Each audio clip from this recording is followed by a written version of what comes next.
Eh bien, c'est parti pour le jour 2 de ce bootcamp impacté.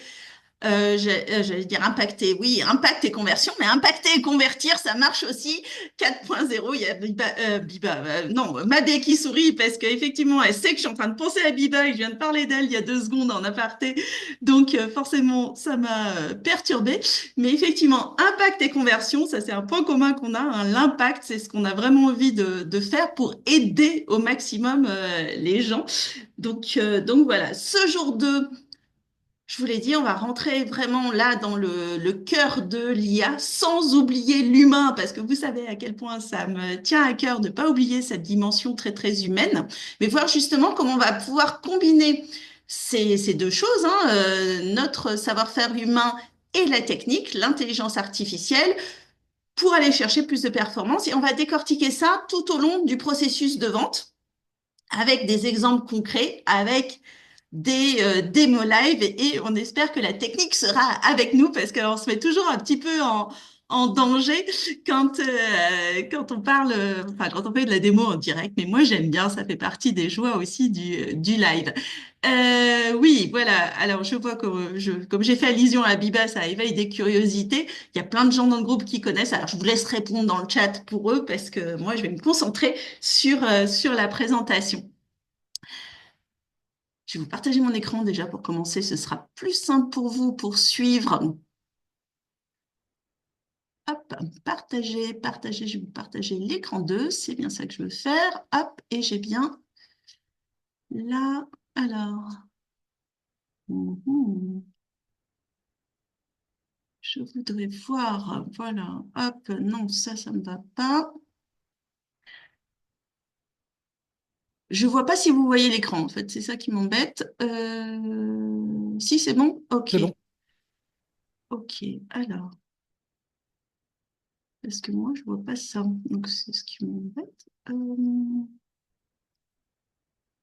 Mais si vous voyez l'écran, on va dire que c'est l'essentiel, donc tout va bien. Hop. Euh, bon, ok. Ah, voilà, je sais, j'ai retrouvé le bouton magique. Parfait. Donc, là, on l'a dit, jour 2, bootcamp, impact et conversion 4.0. Petit rappel par rapport à ce qu'on s'est dit déjà hier, parce qu'on ne sait jamais, il y a des gens qui arrivent aujourd'hui qui n'ont peut-être pas eu le temps de regarder le replay, donc pour les remettre un petit peu dans le bain, dans le contexte.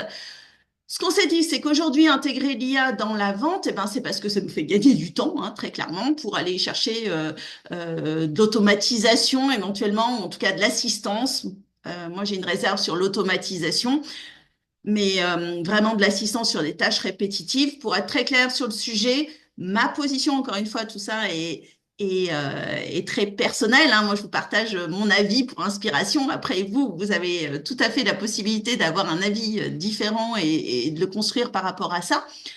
Pour moi, aujourd'hui, tout ce qui est en lien vraiment avec le monde extérieur, avec les clients, les prospects, les partenaires, je me sers de l'IA, mais comme assistant, c'est-à-dire que vraiment, je vais le retravailler à la main, je vais venir l'enrichir, je vais y mettre vraiment mes compétences à moi.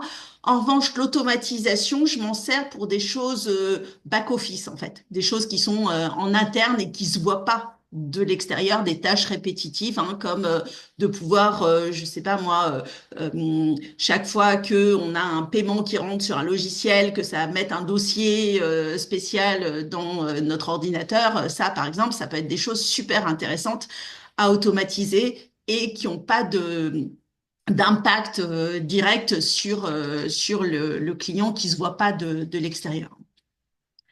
La deuxième chose, c'est aussi la pertinence parce qu'on arrive à aller aussi plus loin, hein, avec l'intelligence artificielle et ce qu'on va voir aujourd'hui, comment aussi on peut en profiter pour rendre nos messages, nos actions plus impactantes, ce fameux mot encore, mais en tout cas que ce soit plus efficace parce qu'on va pouvoir personnaliser davantage parce qu'on aura accès à une base de données énorme qui va pouvoir nous donner des infos et des analyses précises. Et puis, on l'a dit aussi un peu hier, hein, il reste cet avantage concurrentiel. Aujourd'hui, ceux qui passent plus rapidement à l'IA bah, ont un petit peu d'avance sur les autres. Demain, ce sera juste la norme. Donc, encore une fois, qu'on ait envie d'y aller, pas envie, qu'on ait peur, pas peur, qu'on ait des réticences, je l'entends tout à fait. Malheureusement, dans le monde dans lequel on vit, si on s'y met pas, à part vraiment dans des niches vraiment très très spécifiques, bah forcément, ça va avoir un impact négatif sur le développement de notre business. Pour moi, effectivement, l'humain, il sert vraiment à, enfin l'humain, pardon, l'IA, il sert vraiment à amplifier l'humain. C'est pas pour remplacer, c'est vraiment comment je peux m'en servir pour l'appliquer dans ma posture care qu'on a vu hier, communication, attention aux autres avec authenticité, qui était le lapsus que j'avais fait hier, pour construire une relation durable et mettre des petites touches émotionnelles là-dedans pour encourager au passage à l'action.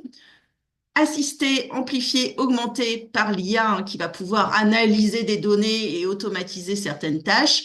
Et le but final étant bien de rester dans cette connexion émotionnelle avec nos prospects, avec nos clients, parce que, encore une fois, on a évoqué le limbique hier, la partie du cerveau qui est vraiment touchée par les émotions, qui centralise ça, et qui va à la fois pouvoir donner envie de passer à l'action, ou au contraire freiner parce que il y aura un doute, parce qu'il y aura un manque de confiance, etc. Et que même si on a un produit ou un service super chouette, finalement, la personne ne passera pas à l'action. Ok, je regardais le chat pour voir si tout allait bien, mais c'est que pour dire que on voit bien l'écran, que le son c'est bon, que tout va bien. Donc merci pour vos retours. Pour ceux qui ne me connaissent pas, alors dans la salle, je crois pas, je crois que ceux que j'ai vu arriver, en tout cas, vous m'avez déjà vu ou au moins vous étiez là hier. En replay, éventuellement, si vous ne me connaissez pas encore, moi je suis commerciale depuis 26 ans, donc j'ai été 18 ans salariée en chambre de commerce et d'industrie, dans une agence de voyage réceptive et chez GL Events, pour pas le citer, le leader mondial de l'événementiel où j'étais responsable du marché salon. En 2017, j'ai créé mon entreprise Business and You avec deux axes forts dans cette entreprise, qui rejoignent toujours cette volonté de développer la relation client. Premier axe, plutôt sur des PME internationales, ce qui me permet de voyager. Ça, je vous l'ai dit, mais ça me tient vraiment à cœur. C'est que voilà, on fait des choses en visio aujourd'hui, mais on peut aussi avoir des moments, des temps forts en présentiel.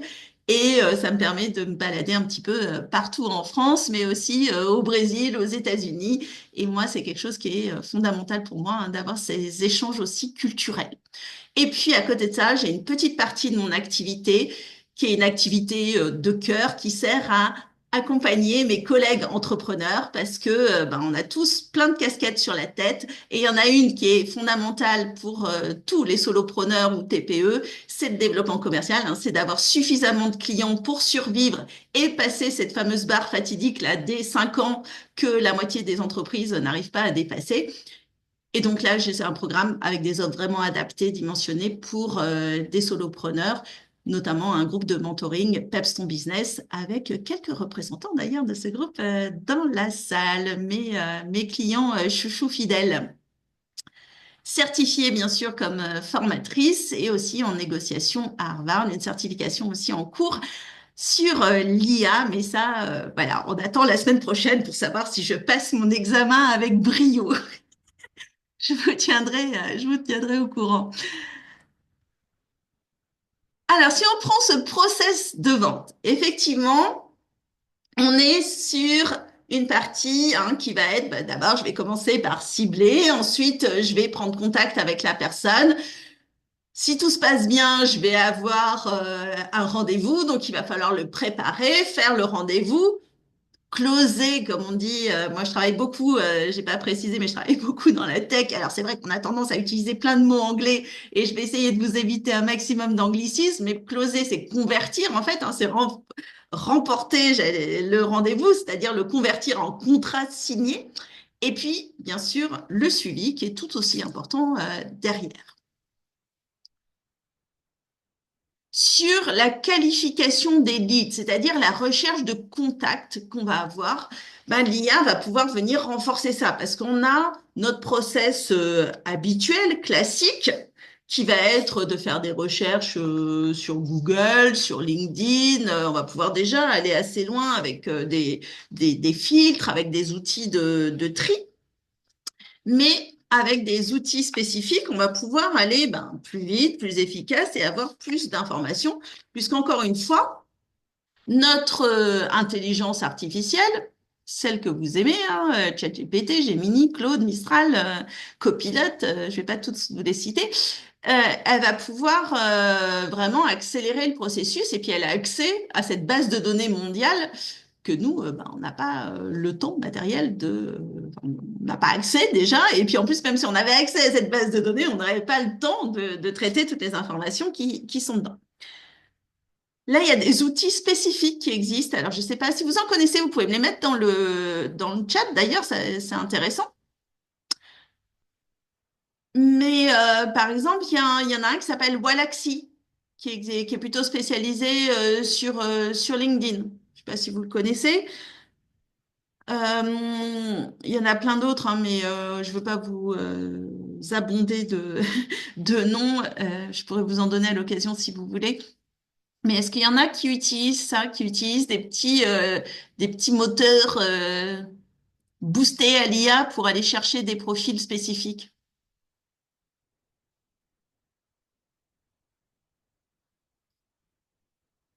C'est quoi un lead? Un lead, c'est un prospect, un contact. Je l'ai dit vite fait, effectivement, je le redis, j'avais dit que j'éviterais les anglicismes. Pardon, Anne. Qualification des leads. Les leads, c'est les contacts, hein, c'est les pistes que je peux avoir. Amélie qui a découvert Walaxy cette semaine. Ouais. Alors, ça s'écrit pas tout à fait comme ça, mais c'est OK. Si tu cherches sur Google, il y a deux A, il y a un Y, enfin voilà, c'est un peu plus complexe comme écriture. Ouais, puis l'écriture intuitive, des fois, aide pas à bien orthographier ce genre de truc. Ouais, Walaxy, c'est un des plus connus, il est assez facile d'utilisation. Moi, je suis pas fan de ça. Le, la limite qu'on a avec ces outils-là, quel que soit celui que vous utilisez, c'est utilisez-le dans enfin, des proportions qui pourraient être humaines. Je m'explique. C'est-à-dire que ces robots, en fait, sont capables d'aller faire des demandes de connexion, d'aller faire des messages de prise de contact, des choses comme ça. Là, on est sur la partie automatisation. Et c'est là où moi, je trouve qu'il y a une limite parce que pour en recevoir quand même pas mal de ces messages soi-disant personnalisés, je trouve qu'on n'est pas encore super au point. Mais encore une fois, c'est parce que moi, ça c'est mon domaine d'expertise et que je suis très critique sur cette partie-là. Et en plus, les plateformes comme LinkedIn sont pas fans du tout de ces outils. Donc, si vous en faites trop, c'est-à-dire que si vous demandez à Walaxy de vous faire 200 demandes par jour, LinkedIn, il est pas bête. Même la plateforme de LinkedIn, elle sait que 200 par jour, c'est pas un humain qui l'a fait. Donc, elle va défavoriser, elle va descendre votre score en fait sur la plateforme. Donc, on peut l'utiliser, mais dans des dimensions, je sais pas, 20, 50 par jour, c'est déjà énorme. Voilà, de mesurer son utilisation. Puis ça rejoint aussi les sujets de frugalité qu'on a évoqués déjà hier. Il y a aussi des choses qu'on peut imaginer ou en tout cas adapter, c'est-à-dire que par exemple, si vous avez l'habitude d'utiliser ChatGPT ou Claude ou Mistral, peut-être que si vous cherchez des infos sur quelqu'un qui est très présent sur YouTube, il vaut mieux aller utiliser Gemini, qui est l'IA de Google et donc Google YouTube et qui a accès à plus d'informations sur YouTube. Pareil, Copilot, qui est Microsoft, aura certainement plus de facilité à aller chercher des infos qui sont sur LinkedIn. Donc ça, c'est à tester aussi en fonction de votre cible et en fonction de votre propre expérience. C'est pas pour faire les choses en double, parce qu'encore une fois, ça consomme encore plus et ça nous fait pas gagner du temps si on fait les choses en double, en triple. Mais au début, peut-être prendre le temps de tester deux, trois outils et de voir lequel vous donne les meilleurs résultats, les résultats les plus pertinents par rapport à vos demandes et par rapport à vos cibles. Là aussi, quand on marque détection d'opportunité, hein, c'est parce que bah, il y a des infos sur l'actualité peut-être de vos contacts.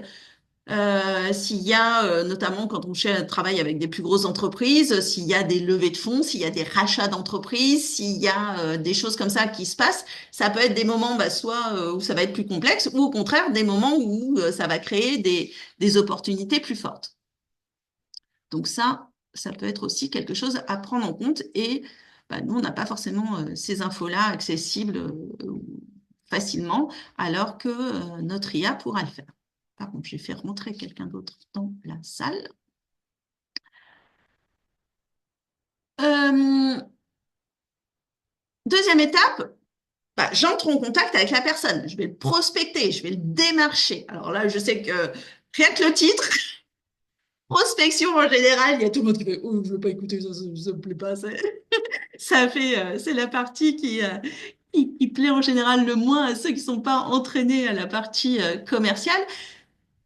Et alors, ça me fait penser à une des personnes que j'ai accompagnées en one-to-one et qui m'a dit, ah bah, c'est chouette parce qu'avec toi, j'ai trouvé comment faire de la prospection de manière douce. Voilà, de la prospection douce, c'est-à-dire une prospection qui, elle, lui convenait que ce soit voilà, très humain, un rythme pas du tout intrusif, etc. Et là, l'IA va pouvoir vraiment venir m'aider parce que notamment, moi, je m'en sers hein, sur la rédaction de contenu. Mais encore une fois, les messages automatisés, moi, je les trouve vraiment pas top. Parce qu'ils sont pas construits comme moi je voudrais. Mais si moi, je demande à une IA de m'aider à construire des contenus, c'est pas automatisé. C'est-à-dire que je vais lui demander de me faire une base et moi, je vais pouvoir la retravailler derrière. Et puis surtout, je vais pouvoir influencer le prompt de départ parce que comme on a dit hier et on va le voir après, hein, ça fait partie de notre programme d'aujourd'hui d'aller un peu plus loin sur des techniques de prompt, le prompt engineering pour parler anglais. Je sais même pas comment on dit en français, l'ingénierie du prompt, voilà, ceci, ça doit se dire comme ça. Donc en fait, voilà, si je le fais manuellement, assisté par l'IA, je vais pouvoir mettre le prompt qui me va bien pour vraiment insister sur le fait que je veux que ce message, il commence par de la connexion humaine, que ce message, je veux qu'il parle de mon interlocuteur, de mon contact en premier et de moi en deuxième.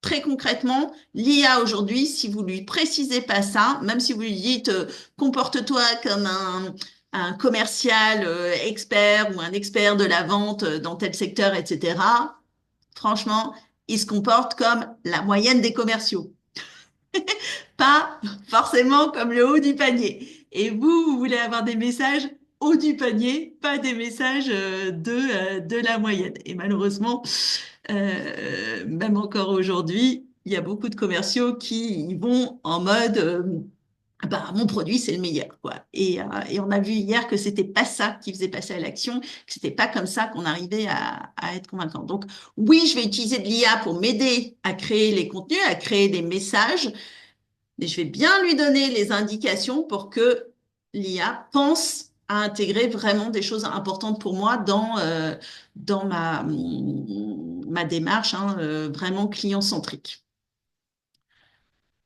Bah aussi, comme ces contenus, il va falloir que j'adapte en fonction de est-ce que c'est un email, hein, il va falloir que je fasse plusieurs déclinaisons, si c'est un email, si c'est un message de prise de contact sur un réseau, notamment sur LinkedIn, si c'est un message que je vais mettre en MP ou DM suivant les plateformes sur Messenger, sur LinkedIn encore une fois, par WhatsApp ou SMS, je vais pouvoir lui demander aussi ben, de reprendre un message que j'ai déjà fait ou que j'ai fait avec mon IA et l'optimiser pour les différents supports. Donc là, je vais pouvoir vraiment, à chaque fois, je lui dis, bah, ce message, il est pour Instagram, ce message, il est pour LinkedIn, ce message, il est pour, vous voyez, et comme ça, lui, il sait qu'il y a des codes différents et il va pouvoir adapter ça aussi de manière ben, plus pertinente sans doute que moi, parce que sauf si je suis une experte en copywriting ou experte en communication digitale, ben,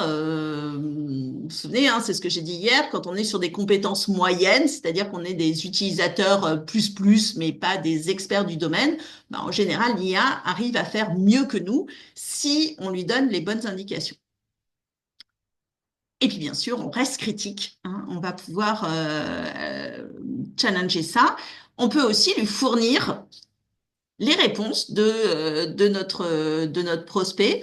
Là aussi, attention, en fonction du niveau de confidentialité de ce que vous fournissez, les informations, c'est censé être protégé, c'est censé être anonymisé. Maintenant, on n'a pas de grosses certitudes là-dessus.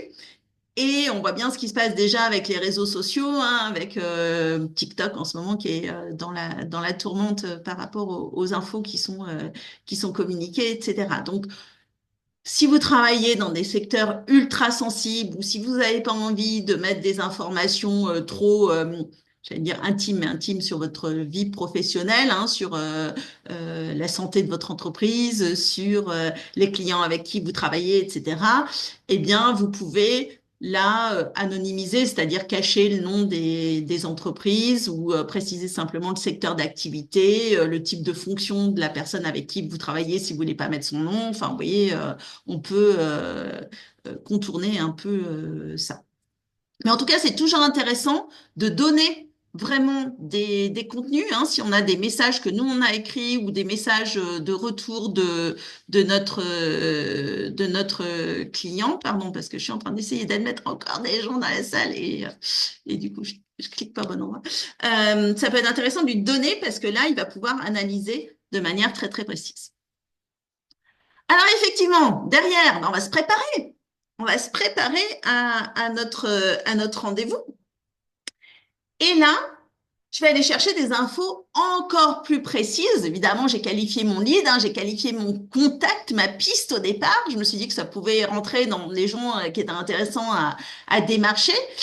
Mais là, si j'ai un rendez-vous, j'ai besoin d'informations complémentaires. Alors, sur l'entreprise, d'une part, ça, normalement, je les ai déjà un petit peu, mais surtout sur la personne que je vais avoir en face de moi. Et là, je vais pouvoir vous montrer un premier outil que j'ai utilisé, alors que je n'utilise plus, mais je l'ai réactivé juste pour vous.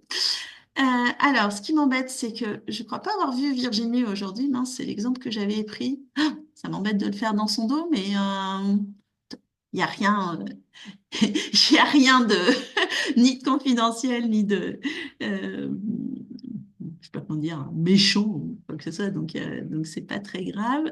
Alors, je vais vous partager une autre partie. Un outil qui s'appelle Human Linker. Je ne sais pas si vous connaissez. Alors,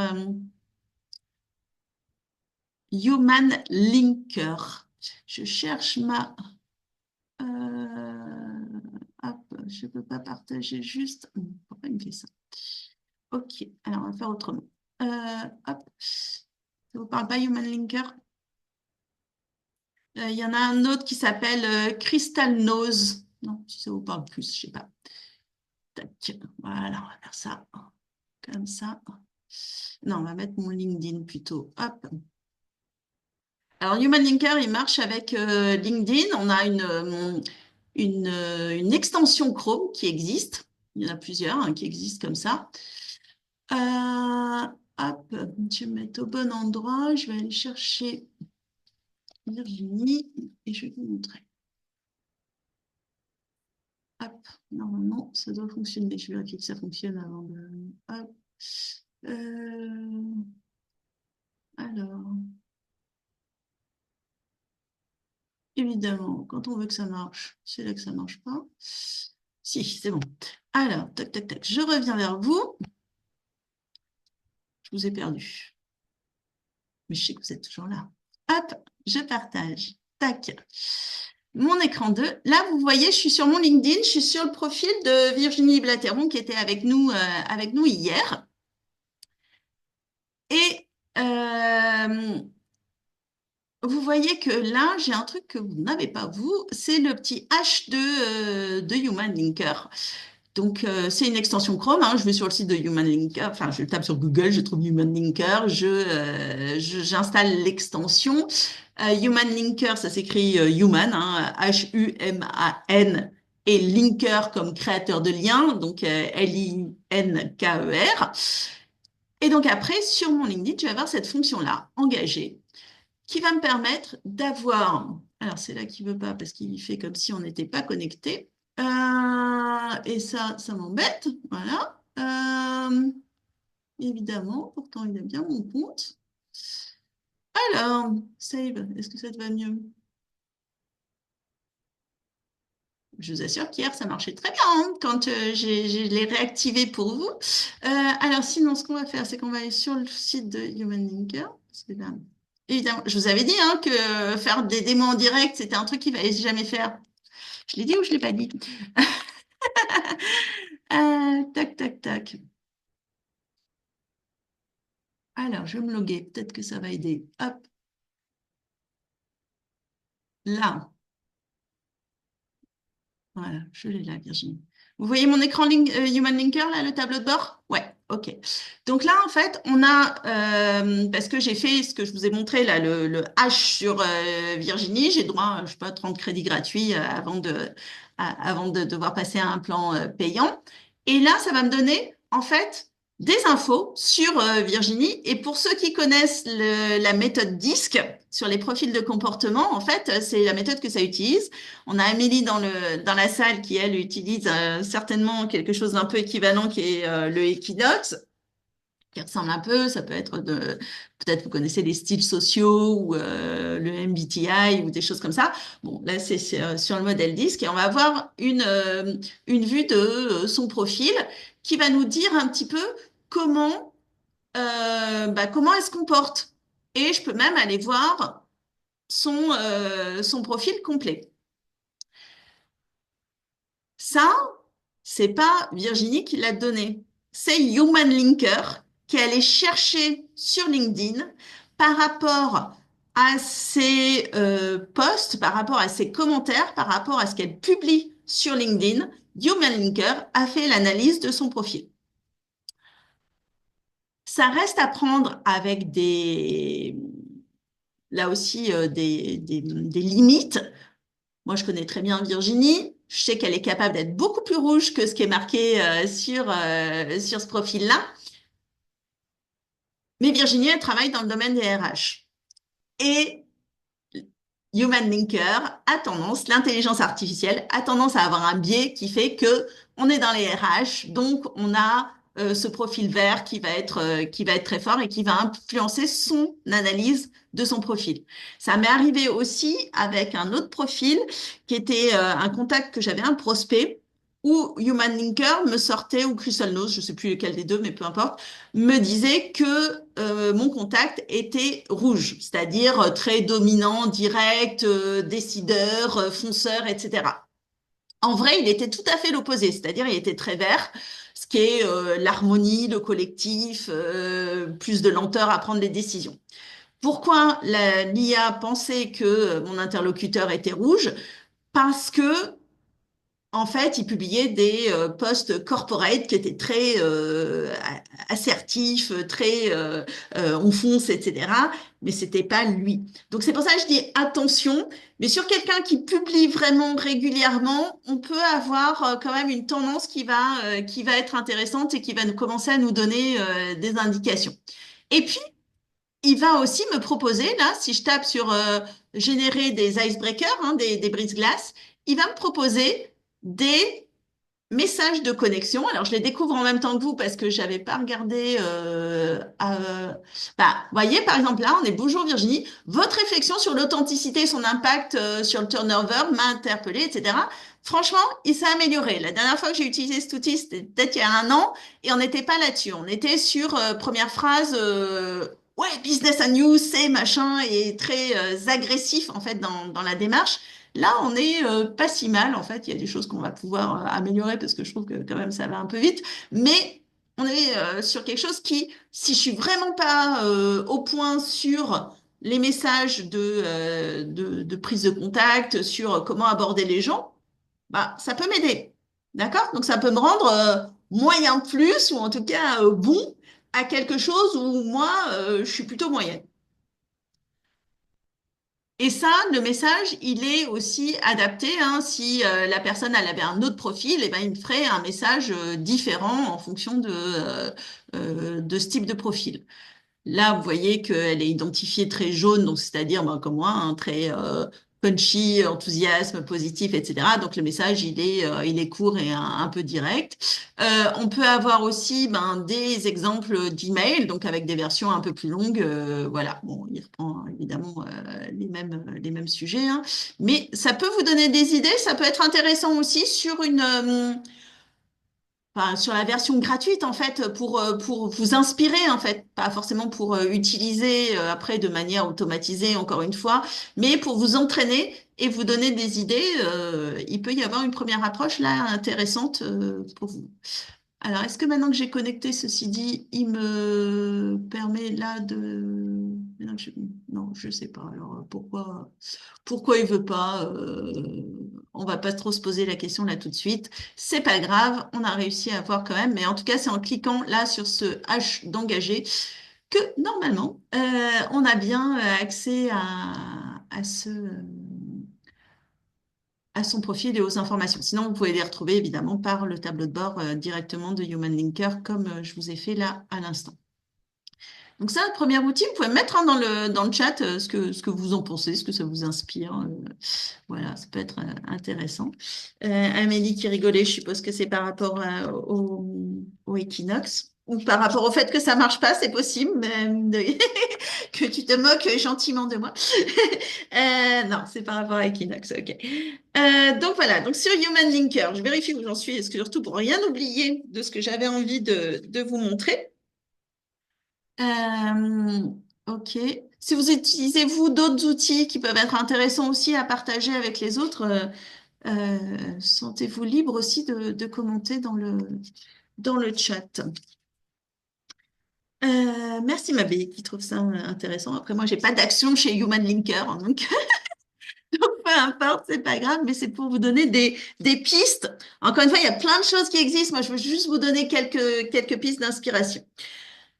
Derrière, alors, sur ça, effectivement, on a la préparation du rendez-vous. Donc, je vais mener mon enquête, je vais aller chercher des infos beaucoup plus ciblées, hein, ce qu'on a vu là à l'instant avec des outils comme Human Linker, sur la personne que je vais rencontrer, ce qui va me permettre oui, Anne, c'est très intéressant d'aller voir aussi ce qu'il dit sur vous. Moi, effectivement, j'avais fait aussi cet exercice-là, d'aller voir ce qu'il disait sur moi. Et j'avais un de mes clients aussi qui m'avait envoyé, parce qu'il avait fait une recherche sur moi pour tester le truc. Souvent, c'est bien de le faire sur des gens qu'on connaît au début pour voir la pertinence, hein. Et en fait, il me l'avait envoyé. Et c'est drôle aussi que tu dises ça parce que, par exemple, hier, j'étais moi sur l'analyse de ma concurrence avec un GPT entraîné là-dessus. Et j'ai demandé des infos sur des collègues qui sont des confrères locaux que je connais bien. Et il y en a un à qui j'ai envoyé effectivement les infos fournies par l'IA et il était assez content de voir ses points faibles aussi qui ressortaient et les axes de travail qu'il pouvait avoir. Voilà. Voilà, je lui ai envoyé de manière bienveillante, hein, bien sûr, c'était pour qu'il ait connaissance de ça, mais c'est toujours intéressant. Et j'aurais été curieuse aussi d'avoir le retour, c'est-à-dire que moi, l'IA me dit mes forces par rapport à la concurrence, mais j'aimerais bien savoir ce qu'elle dit aux autres. C'est certainement pas la même chose. C'est pour ça que c'est intéressant d'avoir le retour de quelqu'un d'autre et c'est pour ça que je l'ai envoyé. Euh, et après, je vais pouvoir aussi préparer ma présentation, donc mon discours, mes arguments, en fonction des infos que j'aurai sur la personne que je vais rencontrer. Là, eh ben, alors j'allais dire, ça tombe bien que Virginie soit pas là. C'est pas méchant du tout ce que je dis, c'est que ça fait 3 fois qu'elle voit ma démonstration. Il y en a d'autres qui l'ont vu aussi, mais vous avez des outils comme mon chouchou du moment qui est Gamma, qui peut aider à faire des présentations très claires hein, pour faire vos présentations clients. Alors, hop, je regarde l'heure parce que ouais, on a le temps de le faire. Je vais essayer de retrouver parce que du coup, j'ai plein de fenêtres ouvertes et parce que j'ai envie de vous montrer un maximum de choses, mais on a un temps quand même. Ah, j'arrive plus à retrouver ma souris. Hop, là, j'ai 2 écrans, donc c'est pour ça que je me perds. Euh, hop. Est-ce qu'il veut bien? Là, je suppose que c'est ici. Voilà. Sur Gamma. Alors, hop, je vais vous partager ça. Je vais le mettre là-bas. Là. Est-ce que quelqu'un veut bien prendre la parole 2 minutes pour me dire un peu plus en détail son activité et qu'on demande à Gamma de faire une présentation client de son entreprise? Pendant ce temps-là, je réponds à Sophie. Alors sur la concurrence, c'est pas une IA spécifique. Moi, ce que j'utilise, c'est ChatGPT, mais avec un GPT, c'est-à-dire un petit module pré-entraîné par un spécialiste, pas par moi, pré-entraîné au marketing stratégique. Amélie, ok, on est parti, Amélie. Est-ce que tu veux bien activer ton micro? Et oui, bonjour tout le monde. Bonjour, bonjour. Et donc, alors de manière assez concise, hein, on va pas aller dans le détail là parce qu'on n'a pas le temps, mais est-ce que tu peux me repréciser ton activité? Je me lance en freelance, en chef de projet événementiel, Ok, chef de projet événementiel. uniquement Tu pour le t'adresses à B2B, quelle cible? uniquement le B2B, Ok, les organisation entreprises. voilà, entreprise, organisation d'événements internes ou externes, Ouais. et tout ce qui est stand pour les salons que tu connais bien. Ouais. Entreprise, un secteur en particulier? Tout secteur. Ok. Alors là, pour la présentation, si on veut faire un truc bien, on va nicher. Qu'est-ce Eh que... ben, prends l'exemple des entreprises qui sont hors région pour organiser des séminaires en Auvergne. Ok. Et un secteur d'activité quand même? Tout ce qui peut être, allez, on va partir sur les labos pharma. Ok. Ça, c'est important parce que l'idée sur vos présentations, c'est vraiment d'être le plus personnalisé possible, hein, d'être le plus ciblé. Évidemment que Amélie, elle va pouvoir proposer quasiment la même offre à des entreprises qui font, j'allais dire de la choucroute, mais à de l'agroalimentaire, à des gens qui font je sais pas, qui fabriquent des boulons ou je ne sais quoi. N'empêche qu'il faut que la personne qui va lire la présentation ait l'impression que c'est vraiment personnalisé pour elle. Oui. Euh, Pourquoi ils font ça, les gens?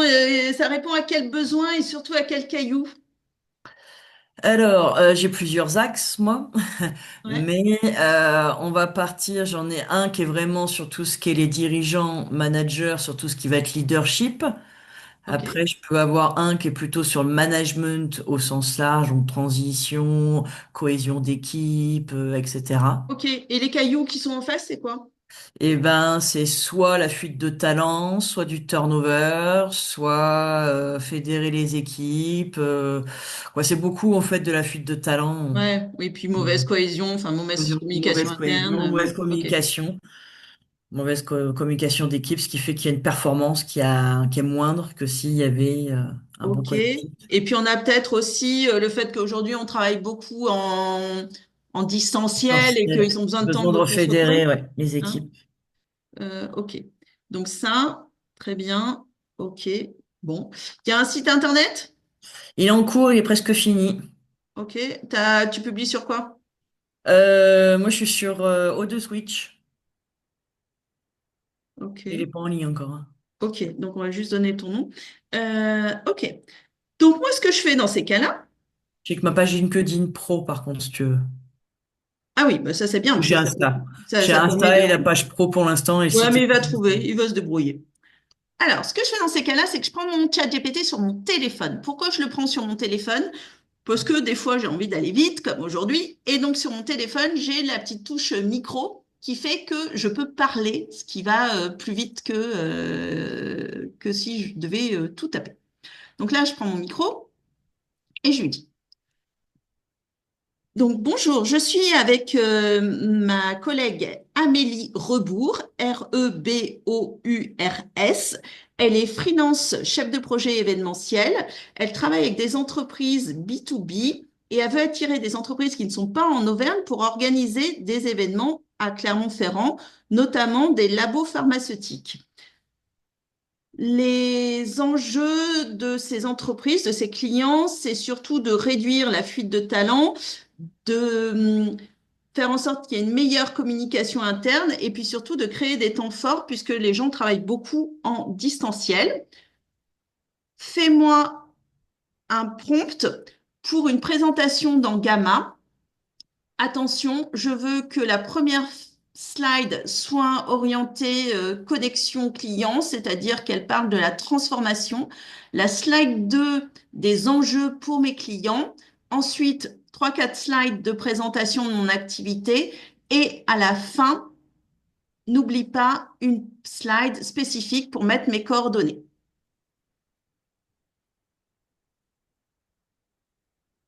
Donc là, il me transcrit tout ça en texte.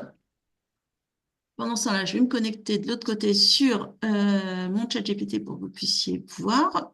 Que j'avais testé pour faire mon site web avec Gamma, justement, et ça a été assez bluffant. Il fait des sites web, tu vois, moi je l'utilise pas du tout pour ça. Ben, franchement, ouais, il m'a fait une présentation, il a même fait des trucs auxquels j'avais pas pensé qui étaient presque mieux. Oui, mais oui, t'as fait le contenu en fait. Ouais. Ouais. Bah ouais, Ok. le contenu, des pictos, bah un peu des graphismes, des choses comme ça que D'accord. je n'avais pas Ok. mis moi au départ. Alors moi je l'utilise effectivement uniquement pour les présentations pour l'instant, mais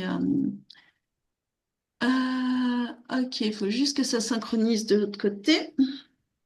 Ouais, parce que quand tu arrives sur Gamma, tu peux choisir si tu veux un Oui, post LinkedIn, si tu veux une présentation, un site web et je sais plus quoi. Tu peux choisir au départ. ok. Donc là, je reviens sur, hop, alors, hop, je vous ai perdu, je me retrouve. Là, je repartage pour que vous voyez bien mon écran 2. Là, vous avez mon chat GPT. Et il n'a pas encore synchronisé, mais il va y arriver. Hop. Normalement, ça se fait en direct live. Et on a nouveau chat aujourd'hui. Hop.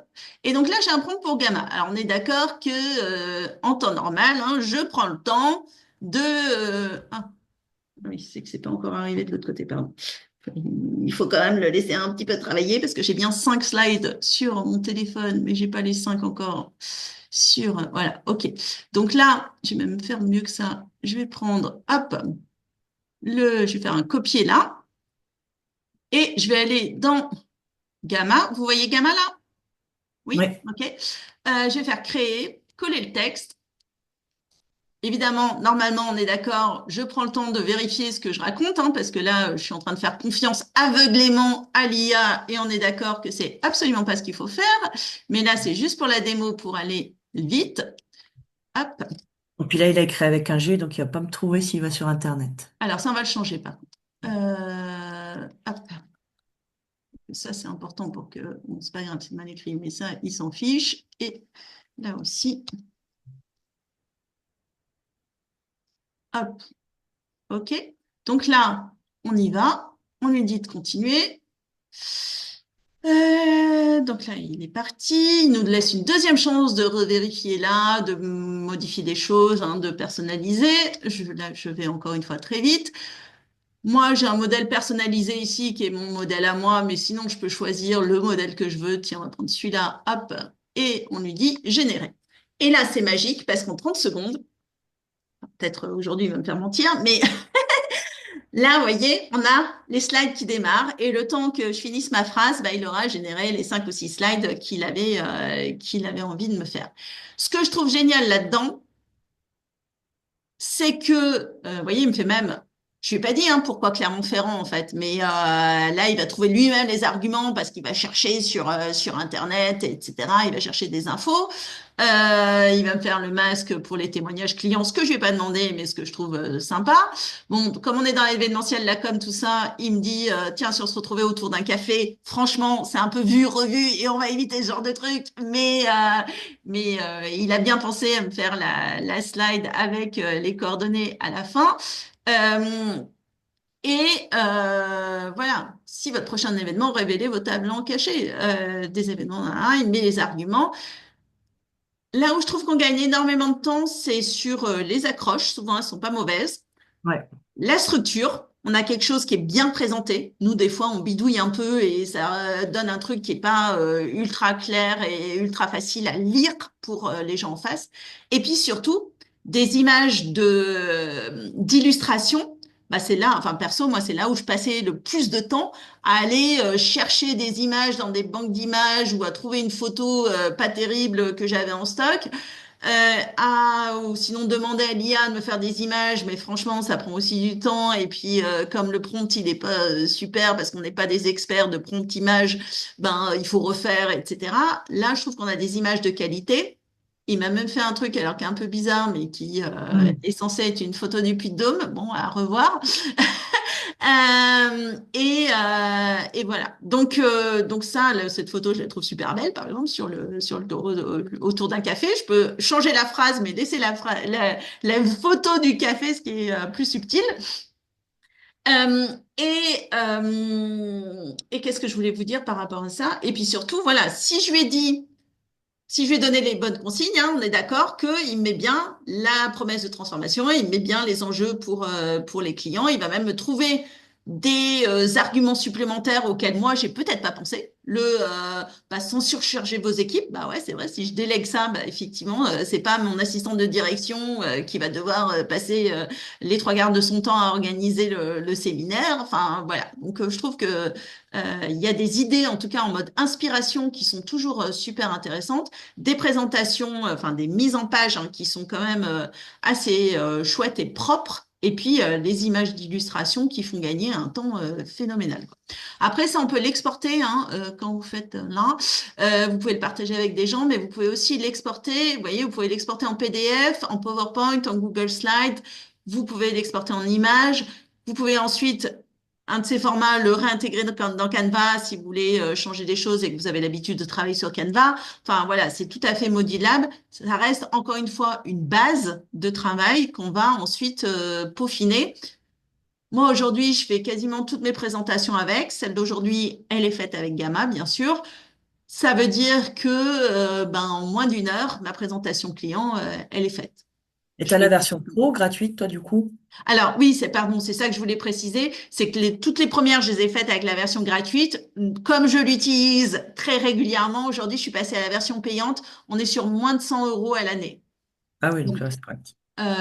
donc voilà, donc il y a toujours des arbitrages à faire, hein, parce que 100 euros sur une appli, plus 100 euros sur une autre, plus 100 euros sur une autre. Mais en tout cas, celle-là, moi, je l'ai testée. C'est ce que je vous invite à faire avec les différents outils, c'est de les tester de manière gratuite, parce qu'ils ont tous hein, des accès gratuits ou des périodes d'essai. Là, c'est pas sur un temps, c'est sur un nombre bah là aussi, c'est un peu comme les tokens dont on parlait hier, c'est un nombre de crédits, en fait, qu'on va pouvoir utiliser. Et quand on arrive à la fin du crédit, bah, il dit, si tu veux continuer, paye. L'avantage aussi, quand on est en version payante, c'est qu'on a accès à plus de ressources, donc il devient meilleur parce que, ben, c'est un peu comme la version de ChatGPT, hein, si on a le gratuit ou le payant, il va chercher dans des bases de données plus enrichies et il va faire des images surtout de meilleure qualité parce que là aussi, il a accès à des fonctionnalités plus importantes. Maintenant, les premières, franchement, il y avait des images tout à fait correctes. Hein. C'est pas soit c'est pourri, soit c'est très bien. On est vraiment sur de l'évolution subtile et la version gratuite est déjà pas mal. Merci beaucoup.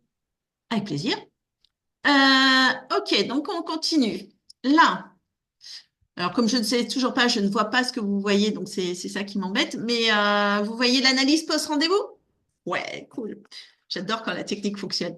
Là, ce qui est intéressant pour pouvoir analyser son rendez-vous, moi je vous engage hein, vraiment, de toute façon, chaque fois que vous faites un rendez-vous, dès que vous montez dans la voiture, dès que vous repartez, ou si c'est dans votre bureau, je sais pas, le quart d'heure qui suit, de prendre le temps de faire une petite analyse à chaud de ce qui s'est passé. Tiens, ça c'était chouette, j'ai pas su répondre. Franchement, qu'est-ce que je peux faire pour que ce soit mieux la prochaine fois? Et puis, il y a des outils qui peuvent vraiment nous aider à faire ça, c'est-à-dire qu'on peut enregistrer.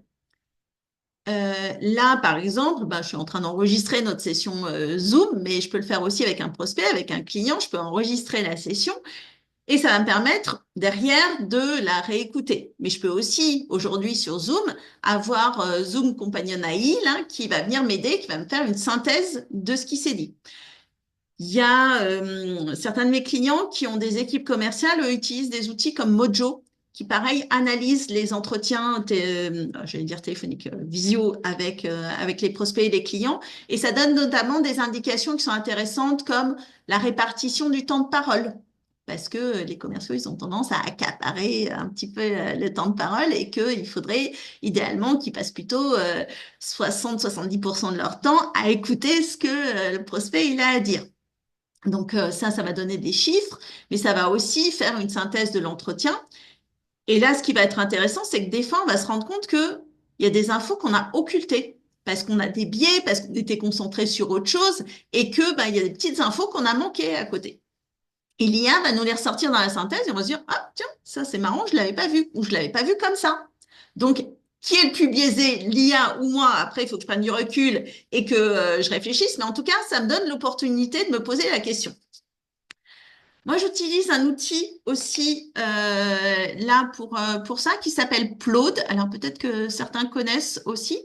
Euh, le... Là aussi, je devrais demander des actions en fait à Plaude. C'est un petit enregistreur vocal comme ça. C'est grand comme une carte de crédit, à peine plus épais.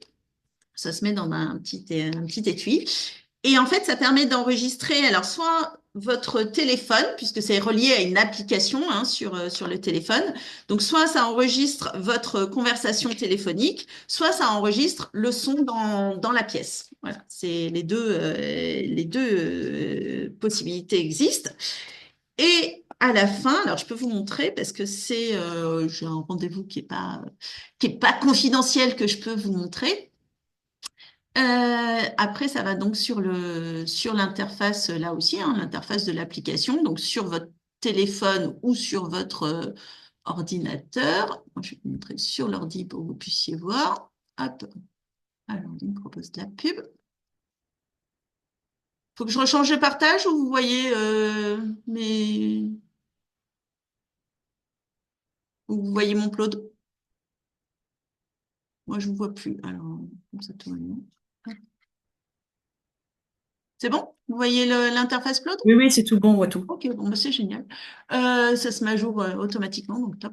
Là, en fait, vous voyez, c'est un atelier avec l'association des dirigeants commerciaux de France. On a fait un atelier sur les menaces et opportunités, notamment les menaces technologiques. Et donc, j'ai deux parties, hein. J'ai eu le début, en fait, de la réunion. Et puis après, j'avais coupé l'enregistrement puisqu'on est parti en atelier, en petits groupes. Et puis après, on a fait une restitution. Et vous voyez qu'à chaque fois, ça dure une bonne demi-heure chaque partie. Et donc, pour faire le compte rendu, je me suis servi de Claude, de mon enregistrement. Alors, il a fallu que je le retravaille encore une fois et que je fasse des améliorations.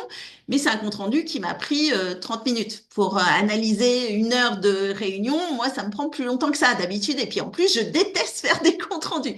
Donc, Claude, pour moi, c'est vraiment un outil qui va m'aider parce que là, au lieu de réécouter les 37 minutes, je peux effectivement avoir la synthèse. Je peux même aller chercher la transcription parce qu'à un moment, il y a un truc qui n'était pas clair dans son compte-rendu. Je suis allée chercher la transcription intégrale en fait de l'échange qui m'a permis de retrouver le passage qui manquait et qui avait été mal compilé par l'IA.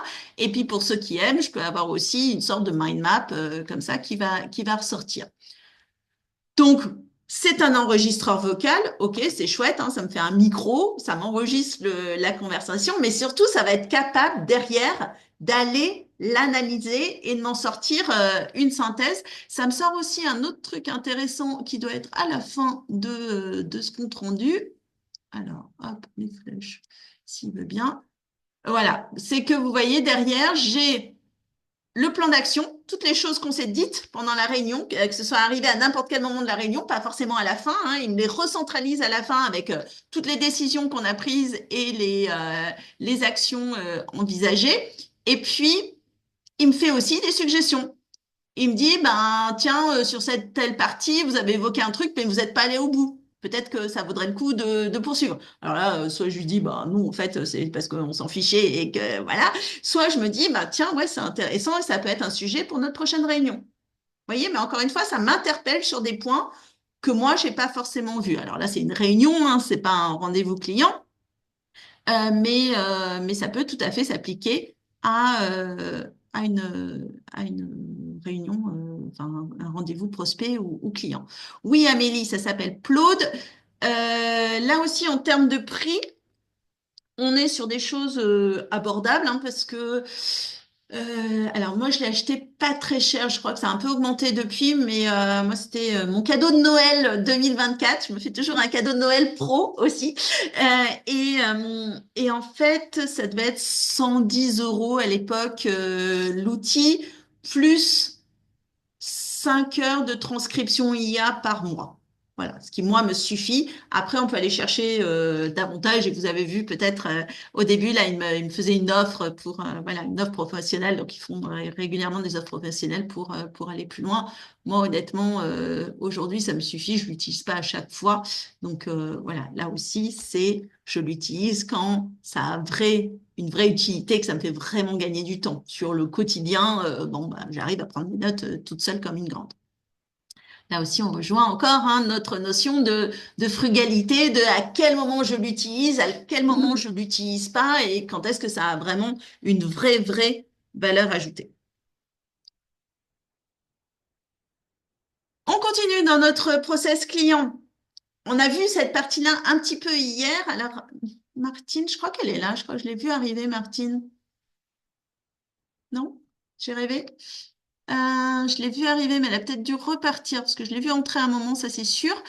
Euh, Dans les objections hier qui avaient été citées, alors on avait le prix bien sûr, et ça c'était, je crois qu'on l'avait détaillé avec Pierre-Yves. Oh non, Pierre-Yves c'était encore mieux, c'était je peux le faire tout seul, j'ai pas besoin de vous. Euh, mais on avait aussi évoqué la notion de prix. Vous vous souvenez ce qu'on a dit? On a dit là, ce qui est important, c'est vraiment d'aller chercher à accueillir vraiment cette objection, pas partir tout de suite en contre-argumentation ou en justification, mais bien d'accueillir l'objection et ensuite de poser des questions pour creuser, pour comprendre, pour que l'autre se sente aussi compris et intégré dans ma réflexion. Et puis derrière, je vais pouvoir réargumenter. Dans le chat, vous m'aviez mis d'autres objections possibles, donc j'ai pris le temps de les regarder. Et Martine nous avait dit notamment, il y avait bah, au début, effectivement, quand la personne n'est pas encore euh, convaincue, et puis surtout si elle a déjà un autre prestataire. Alors moi, je trouve que c'est une objection intéressante. Et ça, c'est pareil. Vous pouvez demander. D'ailleurs, je ne l'ai pas fait. Je serais curieuse de voir, mais là, on n'a pas le temps de le faire en direct. Mais vous pouvez tester. Demander des suggestions à une IA de ce qu'elle peut répondre à cette objection-là. Moi, mon conseil là-dessus, c'est effectivement de consulter l'IA si vous êtes vraiment sec sur les réponses, mais avec deux, trois instructions claires. C'est-à-dire que quand on a un concurrent en face, qu'on nous dit, ah ben moi j'ai déjà un prestataire ou je préfère machin ou X, Y, Z, là ce qui est important, c'est d'accueillir ça comme quelque chose de positif. C'est-à-dire que s'ils ont déjà un prestataire, ça veut dire qu'ils sont convaincus du besoin. Donc ça déjà, c'est cool. Parce que s'ils n'ont pas de prestataire, ça peut être aussi qu'ils considèrent que votre produit ou service, ça ne les concerne pas et qu'ils n'en ont pas besoin. Et puis, la deuxième chose, c'est vraiment d'aller bah, se renseigner sur qu'est-ce qu'ils aiment, pourquoi ils ont ce prestataire, qu'est-ce qu'ils font avec lui, etc. Ce qui me permettra, moi, après, de me positionner en complémentarité ou en quelque chose que je fais différemment ou mieux sur une partie particulière. Donc là, vraiment, sur cette réponse aux objections, ça peut être intéressant aussi, hein, en lui remettant du contexte, en disant, voilà, c'est une entreprise qui travaille de telle manière. J'ai eu cette objection. Est-ce que tu peux m'aider à y répondre de manière plus efficace en faisant attention à bien l'accueillir et poser des questions pertinentes derrière pour la clarifier. Autre chose, les objections, ça se prépare, c'est-à-dire que je suis convaincue que dans votre activité, quelle qu'elle soit, vous avez, allez, j'allais dire 10, mais même 5 objections qui reviennent tout le temps. C'est les mêmes que vous avez à chaque fois. Dans 90% des cas, vous avez la même qui revient. Donc, c'est de prendre le temps d'analyser ces 5 objections-là et de les travailler avec l'aide de l'IA si vraiment c'est pas votre zone de confort pour aller chercher des pistes de réponses qui vont vous permettre, vous, Alors, c'est plus réponse, ça fait un peu contre-argumentation, donc plutôt des pistes de réaction pour que vous, vous arriviez plus confiante à vos prochains rendez-vous. Plus confiant, pardon, Pierre-Yves. Mais il y a tellement de femmes dans cette salle que j'ai tendance à mettre au féminin, pardon. Et puis, on a aussi des messieurs en replay, donc voilà.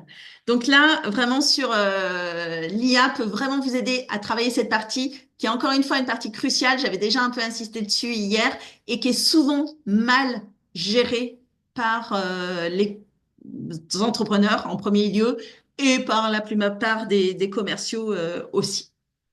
Et ça va vraiment aider sur le closing. C'est-à-dire que quand on parle de conversion, de technique de conclusion, etc., là, on est dans des choses commerciales un peu techniques. N'empêche que si on a bien activé le cerveau limbique au début, qu'on a bien joué sur les émotions, qu'on a été client-centrique, hein, qu'on a vraiment tourné les choses de manière personnalisée, centrée sur notre interlocuteur, et qu'en plus on a suggéré ses objections avec délicatesse et sans conflit, ben, franchement, le closing, à 90%, il va se faire de manière très naturelle, là. Donc, vous n'avez pas besoin d'aller chercher ces techniques commerciales sur la partie closing.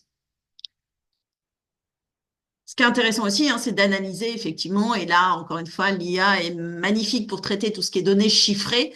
Donc, si vous lui dites, ben voilà, combien vous aviez de rendez-vous, combien vous avez fait d'appels ou de contacts, combien ça a fait de rendez-vous, combien ça a fait de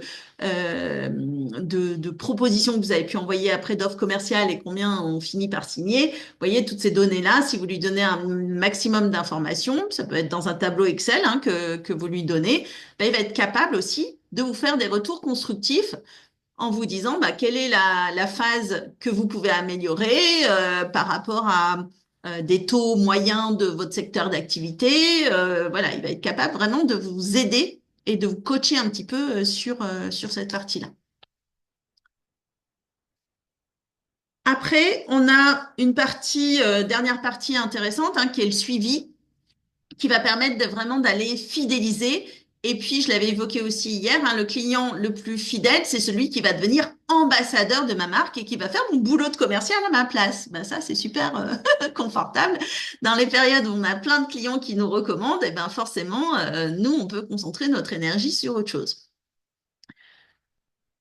Et aussi, parce qu'en parlant d'énergie, je vous ai dit aussi hier que fidéliser un client en termes de temps, d'énergie, d'investissement, ça demande 8 à 10 fois moins d'efforts que d'aller chercher un nouveau client.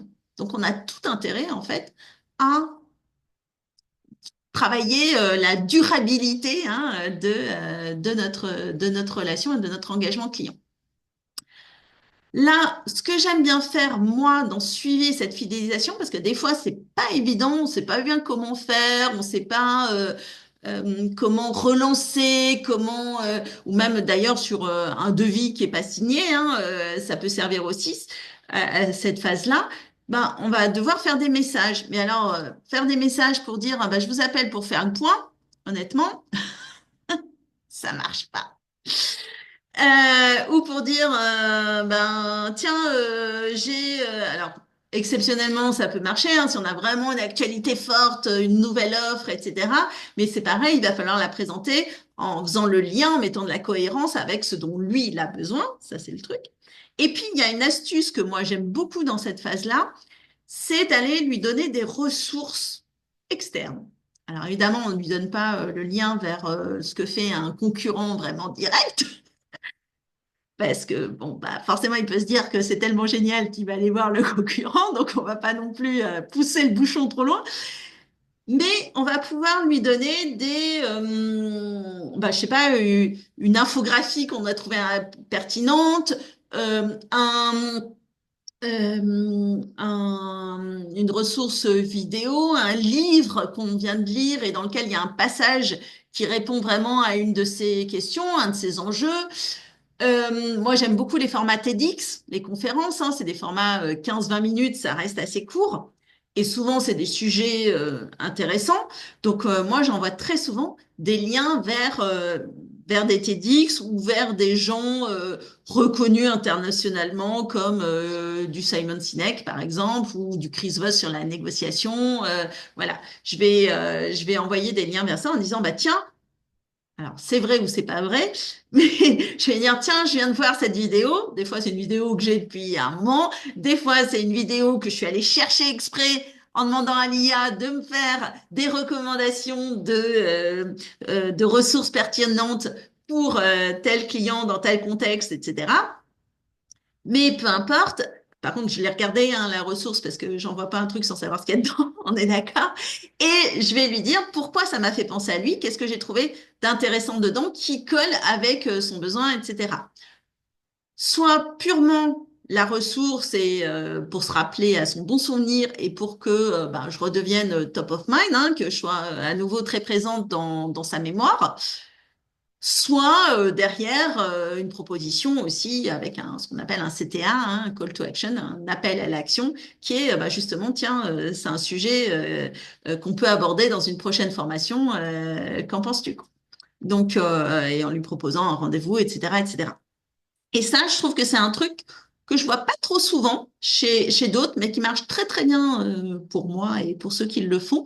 Donc, et là aussi, c'est pas toujours évident.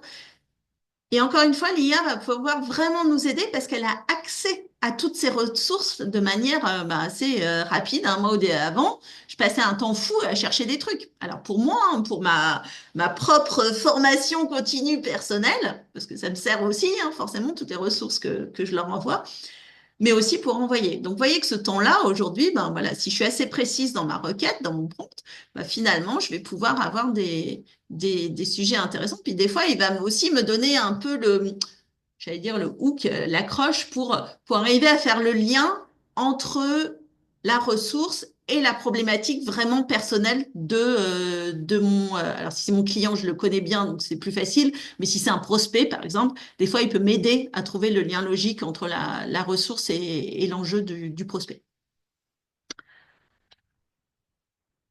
Alors, j'avais promis que.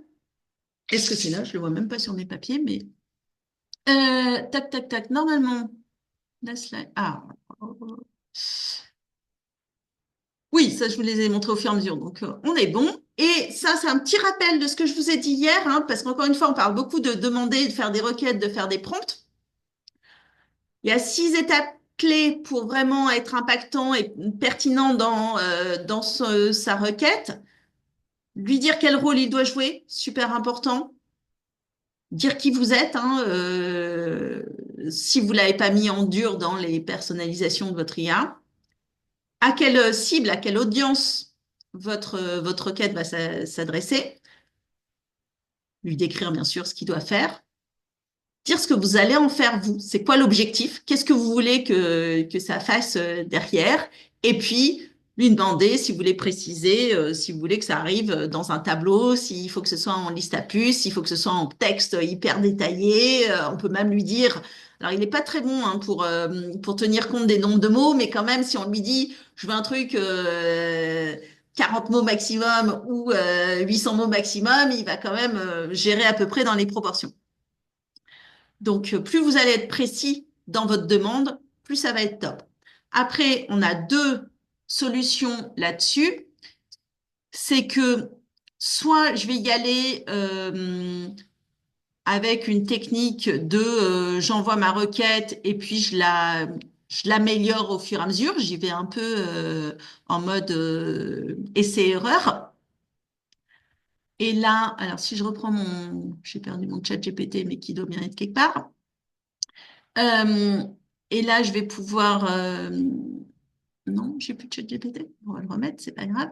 Je vais pouvoir vraiment soit le faire en mode conversation, hein, c'est-à-dire qu'au fur et à mesure de la conversation, je vais lui répondre et il va améliorer et il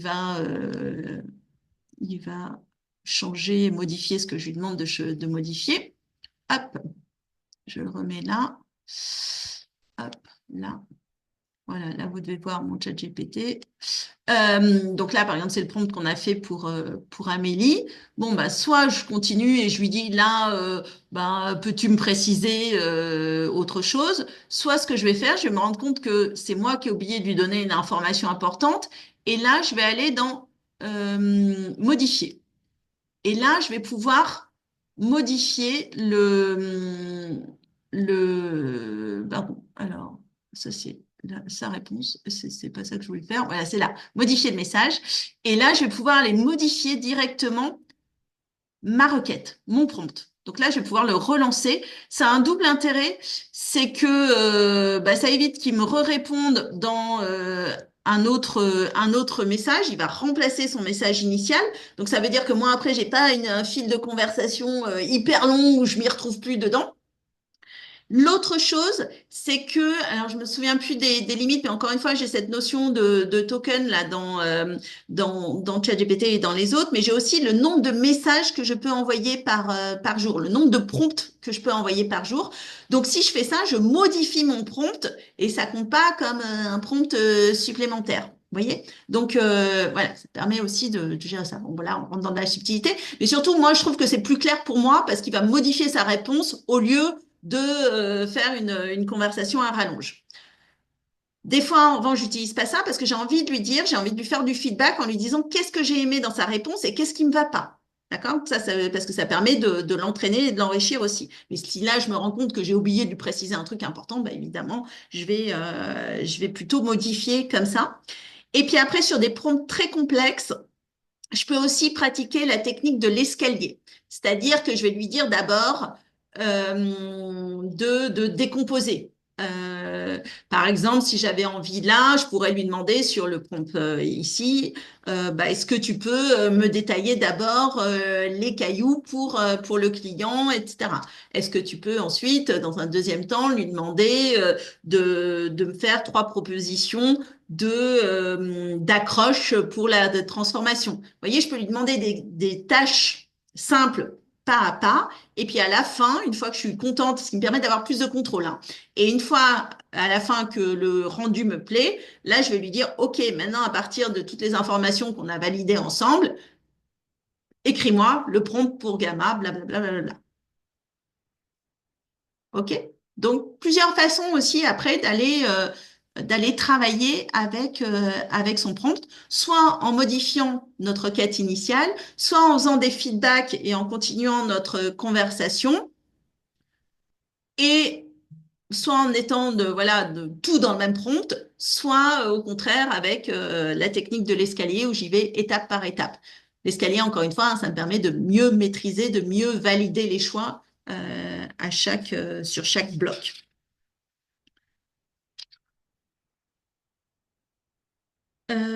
J'avais un dernier truc que je voulais vous montrer, mais je le montrerai peut-être après parce que je vois qu'on est un peu chaud en temps et je vais le garder pour ceux qui auront le temps et qui auront envie de le voir parce que dans la partie fidélisation qu'on a vue tout à l'heure, il y a aussi les réseaux sociaux qu'on n'a pas abordés.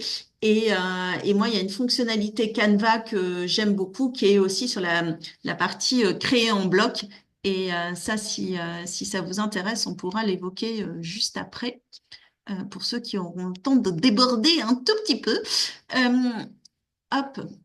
Alors, c'est de ma faute, hein, j'ai tellement envie de vous montrer des choses, de vous aider sur votre passage à l'action que finalement, ben voilà, ça tient pas le timing. Alors justement, tiens, ça tombe bien.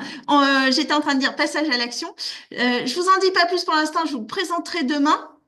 Mais comme je veux pas vous laisser comme ça, qui a une valeur pour moi qui est fondamentale dans tous les accompagnements que je fais, dans toutes les formations, c'est l'implémentation, le passage à l'action. Parce que tout ce qu'on se dit, c'est chouette, mais si derrière on met pas en place, bah franchement, ça sert à rien. Et puis mettre en place tout seul, c'est des fois un petit peu compliqué. Donc deux choses, c'est que effectivement à partir de lundi, mais je vous en parle demain, je vous donne les détails demain, mais à partir de lundi je vais mettre en place un challenge sur 30 jours, sur un mois, donc pour vous aider à vraiment vous motiver hein, et qu'on garde, on fera ça dans le même groupe WhatsApp. Donc, si vous avez pas envie de participer, ben, vous quittez le groupe WhatsApp. Si vous avez au contraire envie de voir ce qui se passe, et ben, vous restez dans le groupe WhatsApp. Puis j'espère qu'il y aura plein d'autres gens qui rentreront aussi avec ce challenge-là et que ça va créer de l'émulation pour s'entraider et vraiment aider à passer vraiment à l'action de manière ben, importante. Alors, encore une fois, action pas que IA, hein, on est action humain plus IA. On n'oublie pas la dimension humaine là-dedans. Et demain, toujours dans cet esprit d'implémentation, demain, j'avais prévu un truc, mais franchement, c'était bien, hein. Bon, ouais, forcément, je vais dire c'était bien. Mais pour moi, c'était pas waouh. Et j'avais vraiment, vraiment, vraiment envie de vous aider là à vraiment aller dedans. Et puis, bah, comme à chaque fois, il y a 15 personnes en live, il y en a 15-20 qui regardent les replays et que je sens que vous êtes à fond et qu'il y a une belle énergie dans le groupe, j'ai eu envie d'aller un petit peu plus loin. Donc, demain, on va faire un atelier pratique. C'est-à-dire que demain, vous allez travailler vraiment sur allez, une action, hein, on va pas avoir le temps d'en faire 10 000, mais en tout cas, et chacun sur celle qui lui ira le mieux. Enfin, vous verrez, on va personnaliser ça au maximum. Et suivant le temps qu'on aura, bah, il y a deux, trois personnes qui pourront aussi le débriefer en direct et avoir un retour de moi, mais peut-être aussi de l'ensemble des participants, parce que tout le monde peut avoir des choses intéressantes à dire. Donc ça, c'est pour demain. On sera sur un mode atelier. Donc c'est pour ça que finalement, on est bien sur Zoom, parce que ce sera plus facile pour faire ça. Et voilà, demain, si vous pouvez être là en live, franchement, ça vaut le coup parce que ça aura moins d'intérêt d'être en replay demain sur cette partie qui sera vraiment très, très, très pratico-pratique. Aujourd'hui, quand même, j'oublie pas, il y a toujours un bonus. Allez, je vous fais un cadeau. Le bonus aujourd'hui, c'est que dans le groupe, pareil, hein, dans le groupe WhatsApp, dès qu'on aura raccroché, je vous mettrai 15 prompts, alors prêts à copier-coller, même si on est d'accord, il va falloir personnaliser un petit peu avec vos secteurs d'activité, avec les typologies de clients, etc. OK? Donc ça, et demain, comme on sera sur du pratico-pratique, je vous montrerai aussi, parce que je pense que ça peut être intéressant, avec l'exemple de GPT, qui est celui que je maîtrise mieux, comment personnaliser votre GPT, enfin votre chat GPT, pour qu'il y ait des infos que vous n'ayez pas besoin de lui redonner en fait à chaque fois, pour que voilà vous puissiez finalement plus facilement copier-coller des prompts parce que les choses importantes seront déjà ancrées dans le système. Je vois que ça fait plaisir à Véronique, c'est chouette. Merci pour ton enthousiasme. On parlait du 10 tout à l'heure. Moi, je suis jaune hein, dans la partie enthousiaste. Donc, forcément, quand je sens de l'enthousiasme en face, ça me fait plaisir. Donc, vous voyez, elle le sait, elle me connaît bien, Véronique. Elle sait que j'ai besoin de ça. Euh, et qu'en tout cas, ça me fait du bien. Donc, voilà. Donc, ça, dans le groupe, les 15 prompts prêts à copier-coller. Alors, vous verrez, il y en a pour un peu toutes les étapes de notre processus de vente. Hein, mais j'ai essayé de faire quelque chose. C'est pas des prompts hyper détaillés. On est là encore une fois pour de l'adaptation, pour vous donner des idées. Hein, c'est de l'inspiration, pardon. Et à vous de les adapter derrière pour les rendre plus complets, plus précis, avec toutes les indications que je vous ai données aussi pendant ces 2 jours et ce qu'on verra encore ensemble demain. Bon, bah ça, c'est moi. Maintenant, vous le savez, ça n'a pas changé. C'est toujours Audrey. Donc voilà. Ah, Mireille, merci. Merci. Mabé qui dit effet miroir. Tu parlais de quoi, Mabé? Pour l'enthousiasme? Oui, pour l'enthousiasme. Oui, oui, oui. Ça, c'est important de le donner et de le recevoir, cet enthousiasme, exactement. Donc, je compte sur vous vraiment si vous pouvez être dispo demain en direct. Encore une fois, si vous pensez que ça peut intéresser des gens, que ça peut les aider, bah, ramenez-les dans le groupe WhatsApp et ils le verront en, en direct ou en différé suivant leur disponibilité. Demain, j'ai pas un cadeau demain. Déjà aujourd'hui, j'en avais presque deux, hein, parce que l'adaptation de demain, c'est déjà une bonne surprise, et le bonus. Mais demain, j'ai 3 cadeaux. OK? Donc voilà, on monte chaque jour un peu plus fort. Et puis voilà. Et puis alors, oui, pour les 5 minutes de la fin, pour ceux qui veulent rester, qui ont encore le temps pour, parce que là, il est 12h30 précise. Si vous avez des questions, ceci dit, vous pouvez en profiter aussi pour me les mettre dans le chat. Soit j'y réponds tout de suite, soit je me les note bien comme il faut pour demain. Et je voulais vous montrer cette histoire de Canva. Parce que ça aussi, des fois, quand on veut faire, vous voyez, par exemple, pour le challenge ou pour faire les prompts, ben, c'est un peu répétitif, c'est-à-dire qu'on se dit, ouais, il va falloir que je fasse une mise en page, que je mette mes 15 prompts dans un document, donc j'écris 15 pages pour les présenter, ou je fais un challenge, alors je vous dis sur 30 jours, mais en vrai ce sera 20 actions parce que je vais vous laisser tranquille les week-ends, mais vous voyez, ça fait des contenus qui prennent du temps à construire et qui sont longs à faire. Pareil, quand on veut avoir une présence régulière sur les réseaux sociaux pour rester toujours dans cette histoire de mémoire vive de nos prospects et de nos clients, parce que même les clients, ils nous oublient quand c'est pas parce que c'est un client qu'on est tous les jours chez eux et tous les jours en interaction avec eux. Donc des fois, ils sont clients une fois dans l'année, 2 fois dans l'année, et puis entre-temps, ils peuvent rencontrer quelqu'un d'autre et passer à autre chose. Donc on a besoin d'être aussi présent sur ces réseaux sociaux qui sont quand même formidables pour pouvoir garder du lien beaucoup plus facilement que s'il fallait aller voir physiquement chaque personne individuellement. Moi, j'adore le présentiel, n'empêche que je trouve que les réseaux sociaux ont aussi, bien sûr, leur utilité. Alors pour ça, il y a un truc qui est intéressant dans Canva. Je suppose que alors, vous pouvez me réagir pareil dans le chat, mais je suppose que vous êtes beaucoup à utiliser Canva pour faire vos visuels de communication. Est-ce qu'il y en a qui connaissent pas du tout Canva? Hâte d'être à demain, merci Marion. Non, on est bon, tout le monde voit ce que c'est Canva. Hop, je vous passe le mien. Alors là, je l'ai pas préparé, donc là, ça va être du live pas préparé, autant vous dire qu'on est bon. Mais là, par exemple, bah, si je voulais refaire, tiens, si je voulais refaire mes 15 prompts, eh ben, qu'est-ce que je vais faire? Je vais faire créer. Ok, je vais lui dire que je veux faire, bah, pourquoi pas un carrousel LinkedIn, tiens, ça me va très bien, dans lequel je vais mettre mes 15 prompts. Là, bon, là, je vais pas m'embêter parce que j'ai pas le temps, mais je vais prendre un truc que j'ai déjà utilisé. Par exemple, hop, ah, voilà, ce visuel-là, ok, admettons qu'il m'aille bien, c'est celui que j'ai utilisé en partie, que j'ai transformé pour tout ce qui est tout ce que je vous donne là en bonus.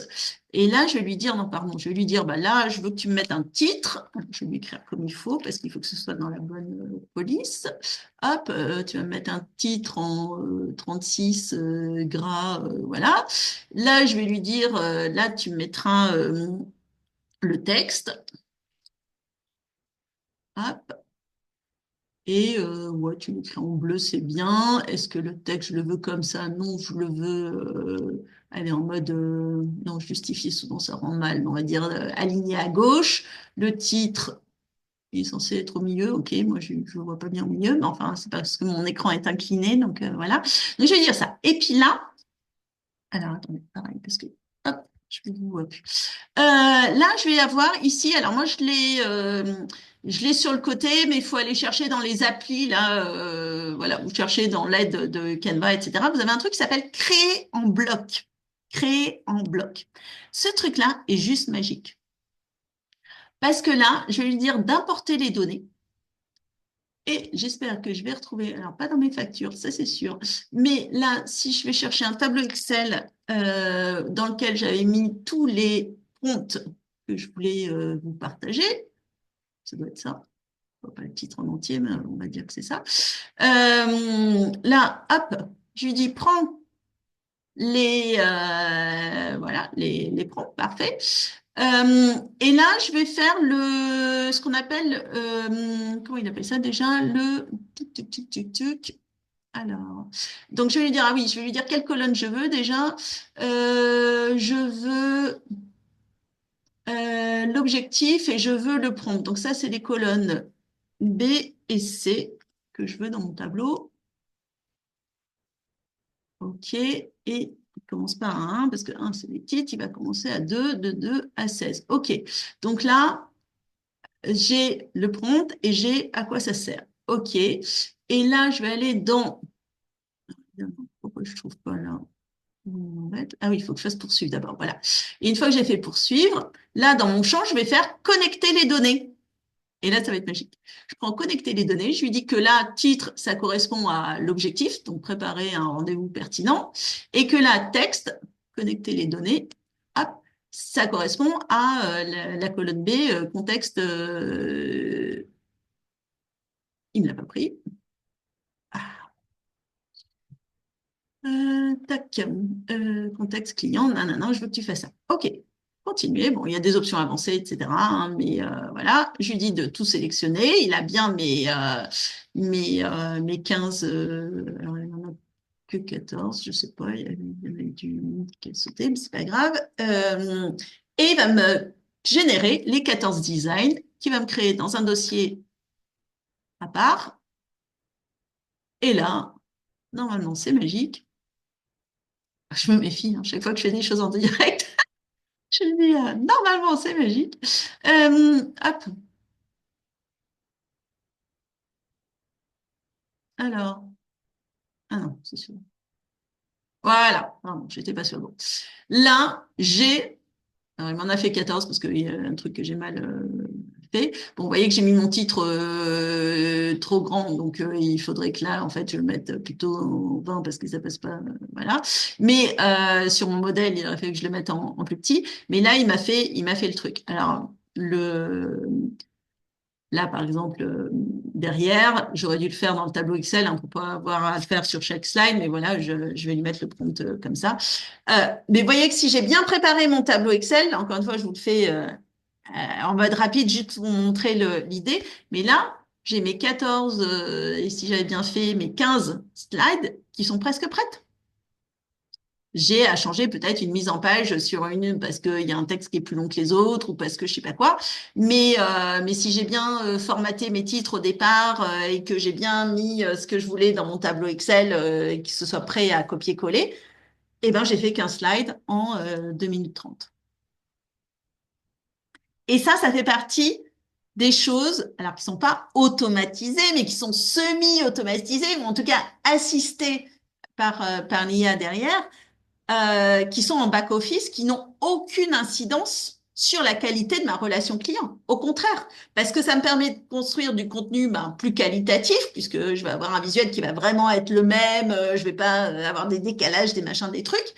Et puis aussi, je vais pouvoir donner plus finalement à mon réseau, à ma communauté, à ma cible. Très honnêtement, ce bootcamp que je vous ai préparé là, si j'avais pas eu d'assistance de l'IA, ça aurait été hyper consommateur de temps. Alors, je dis pas que j'ai pas passé du temps, mais j'en ai passé beaucoup moins que si j'avais pas été assistée par l'IA. Et je vous donnerai pas un ou deux ou trois cadeaux par jour parce que j'aurais pas eu le temps matériel de faire ça pour un bootcamp qui est 100% offert en fait. Donc, c'est ce qui me permet aujourd'hui d'être plus généreuse et de pouvoir aussi donner plus et essayer de défendre encore plus ma mission à moi, qui est de dire, OK, on va s'adapter à un monde moderne, on va utiliser l'IA parce qu'on ne veut pas se laisser dépasser, parce que c'est important qu'on y aille, mais on va garder de l'humain là-dedans. C'est ça, moi, mon envie, mon message que j'ai envie que vous reteniez à la fin, en fait. C'est de pas partir dans de l'IA complètement dénaturalisée, déshumanisée, en fait. Et merci Mireille qui dit que je suis déjà hyper généreuse de base. Ouais, mais tu vois, et en fait c'est ça, et c'est une très bonne réflexion. Merci Mireille, encore une fois parce que c'est très sympathique, mais en plus c'est symptomatique, c'est-à-dire que l'IA amplifie qui vous êtes. Ça vous rend pas différent, ça fait pas autre chose. Et moi, c'est ce que je veux en tout cas, c'est que vous avez tous des valeurs, des traits de votre personnalité qui sont vraiment géniaux et sur lesquels on peut capitaliser. Et l'IA peut vous permettre de renforcer ce truc-là, en fait. Donc oui, aujourd'hui, j'arrive à publier davantage, à être plus régulière. Ça va servir mon business, bien sûr. Ça va lui donner plus de visibilité parce que la régularité est fondamentale pour pouvoir publier. Et ça, je vous l'ai montré sur un exemple comme ça où je veux faire 15 comptes et le donner dans un cadeau. Mais ça peut être aussi que, je sais pas moi, dans ma stratégie marketing, je veux tous les mercredis publier une citation ou une phrase impactante, par exemple, pour motiver mon audience ou partager une idée que j'ai ou voilà, j'ai un schéma un peu récurrent. Et ben ça, c'est pareil. Je peux me noter mes idées dans un tableau Excel. Et puis, si je publie une fois par mois, ben, je sais pas, tous les mois ou tous les trimestres, je crée les visuels qui vont avec ça. Et ça veut dire que ben, ce truc-là, il est prêt pour le mois ou pour le trimestre qui est en rapport de ça. C'est pas obligé de mettre tout dans le même contenu. Ça peut être vraiment pour vos publications récurrentes et qui ont besoin d'être harmonisées. Et puis après, encore une fois, si une fois je veux publier, changer un peu les couleurs, un machin, et que je me dis, bah tiens, aujourd'hui j'ai envie que le truc il soit vert, bon là, vert et jaune c'est un peu haut, mais j'ai envie, voilà, de mettre du violet ou du machin, voilà, ça va vite ensuite derrière pour me dire, bah ok, une semaine je publie en bleu, une semaine je publie en rose, voilà, si j'ai pas un branding couleur spécifique. Mais je peux le personnaliser hyper rapidement. Je me suis pas embêtée à retaper les textes. Je me suis pas embêtée à refaire la mise en page, à modifier des trucs sur chaque slide. Enfin, vous voyez quoi. J'ai modifié, si je l'avais bien fait encore une fois, je modifie la taille de mon titre au départ et c'est fait pour toutes les slides. Donc ça, c'est une fonctionnalité aussi que j'aime bien, que j'utilise voilà, assez régulièrement. Aussi bien pour des contenus et pour compiler des choses dans le même contenu que pour faire des contenus qui vont être distillés à différents moments de ma communication. Ça ressemble très très clairement à du publi-postage, hein.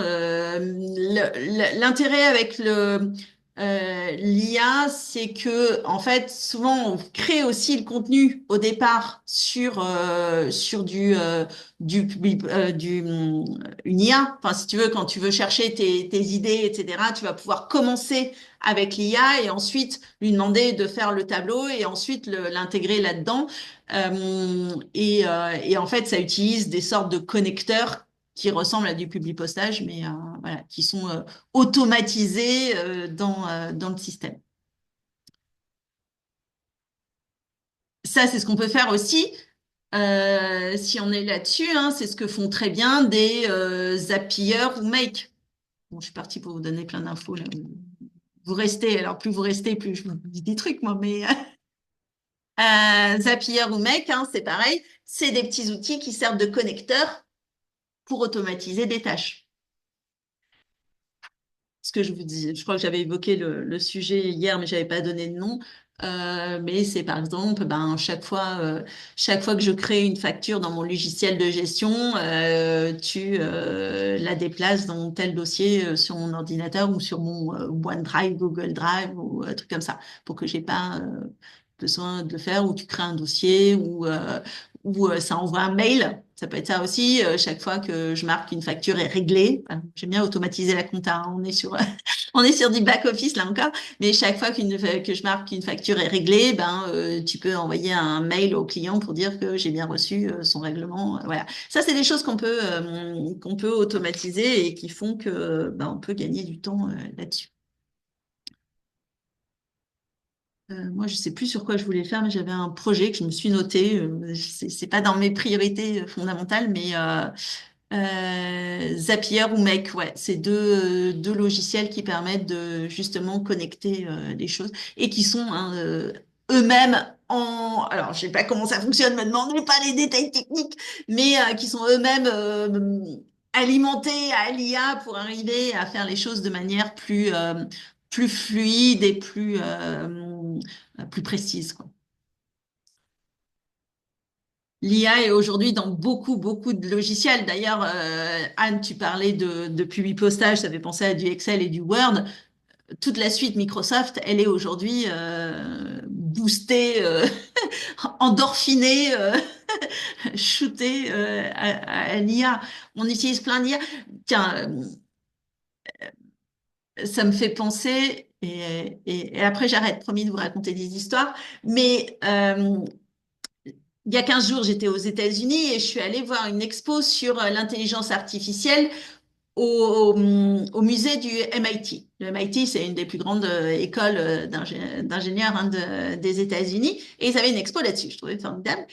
Et ils montraient justement les biais qu'il y a dans l'IA, puisque je vous ai dit, nous, on a des biais humains, hein, des biais d'interprétation. L'IA en a aussi, parce qu'elle est alimentée par des commerciaux moyens, je vous l'ai dit tout à l'heure, mais aussi par les gens qui codent et qui l'entraînent. Et notamment, pendant longtemps, il y avait une étude qui avait été faite par une étudiante sur la reconnaissance faciale. Et pendant longtemps, en fait, l'IA, et même encore un peu aujourd'hui, mais moins heureusement, avait plus de mal à reconnaître les visages féminins que les visages masculins. On se demande pourquoi. Parce que c'est entraîné par plein d'hommes et moins par des femmes, donc en fait plus de difficultés. Et aussi sur les personnes de couleur. Hein? Ah ben, as fait le geste avant même que je le dise, c'est bah ouais, si on est noir, on est moins bien reconnu par l'IA que si on est blanc. Voilà, donc c'était plus facile et l'étudiante en question était noire, enfin elle est toujours noire et elle a pas changé de couleur. Mais elle s'était rendue compte, c'était intéressant comme expérience, que si elle mettait un masque blanc, elle était plus facilement reconnue par les logiciels qu'avec sa couleur naturelle. Là aussi, il y a du progrès de fait, hein, heureusement, et encore une fois, on parle aujourd'hui le 14 mai 2025, et tout ce que je dis là sera faux dans 15 jours, 3 mois, 1 an, et tant mieux là-dessus, parce que ça a une implication, c'est là-dessus que je voulais venir, ça a une implication directe. C'est-à-dire que justement, pendant ce voyage, moi, je suis passée dans pas mal d'aéroports et qu'à l'aéroport aujourd'hui, on vous reconnaît en biométrie. C'est-à-dire que vous mettez votre passeport dans la machine et que le logiciel est censé reconnaître que c'est bien vous qui êtes en train de vous présenter à l'aéroport.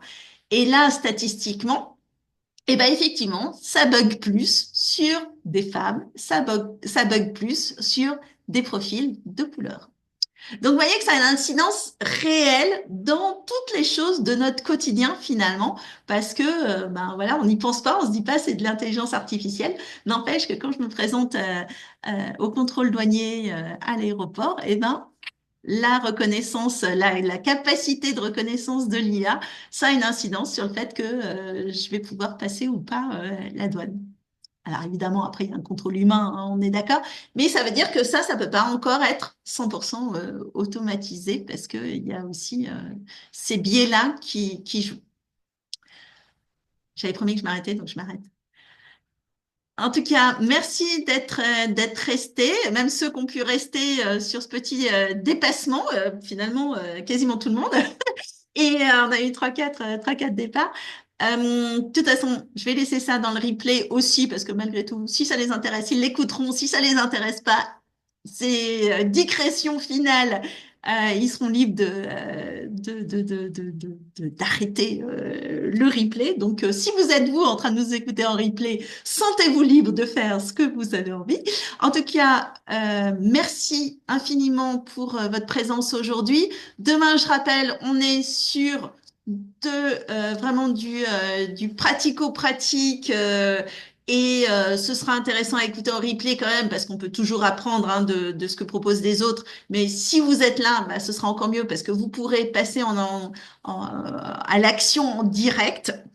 Donc, ça va vous faciliter énormément le process. Et puis voilà, et puis merci. Et pensez à inviter des amis si ça peut les aider. Franchement, c'est pas pour faire du monde pour du monde, hein, encore une fois, c'est vraiment pour, euh, pour les aider. Et ouais, le MIT à Boston. Là. Alors moi, je préfère Harvard. Hein, je passe beaucoup de temps sur le campus d'Harvard. Toi, tu es dans l'informatique, donc forcément, je comprends ton intérêt pour la MIT. Mais le musée est vraiment super chouette et c'était intéressant aussi de voir ça. Remets ton micro, ma veste, tu me parles. En fait, j'avais été à Harvard aussi, évidemment, mais je suis quand même plus MIT. Alors, c'est ce qui est extraordinaire à Boston. Enfin, là, on est même sur Cambridge. C'est un peu Oui, la banlieue Tout à de fait. Boston, mais c'est qu'on a deux grosses universités en fait qui sont vraiment côte à côte, donc ça crée vraiment une ambiance.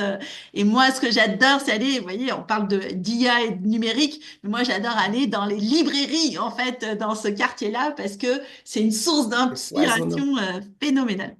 Ouais. Merci beaucoup, très belle journée et on se retrouve demain 11 heures sur Zoom pour passer à l'action ensemble.